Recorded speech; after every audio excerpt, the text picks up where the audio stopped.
Sabi nga ng Panginoon sa Genesis chapter 1, verse 26, sabi niya, likhain natin ang tao ayon sa ating wangis at anyo.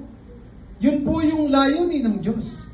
Kaya nga po, nais ng Diyos na likhain yon sapagkat nais niya na sila'y maging para sa Diyos. Pero ito po yung itinuturo po ng Exodus sa atin. Unang-unay makita na ang pagliligtas ay para lamang sa Diyos.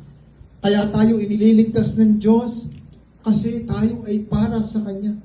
Kaya po tayo, pag tayo nakakilala, nag-iiba ang chapter ng buhay natin. Tama po ba?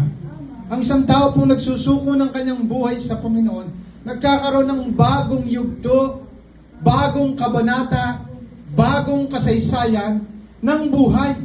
At yun ay ang buhay na kung saan ay kasaysayang nasa piling at kalooban ng Panginoon. Kaya nga po dapat mapili po natin yan.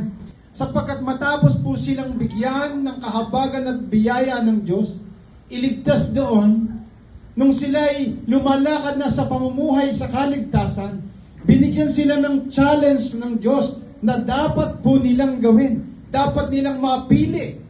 Yung dapat nilang mapiling tama na ninanais ng Diyos. Sapagkat kung hindi, baka mabalik sila dun sa kanilang kinaroroonan. Kaya po tayo, pag tayo nakakilala, nag-iiba ang chapter ng buhay natin. Tama po ba?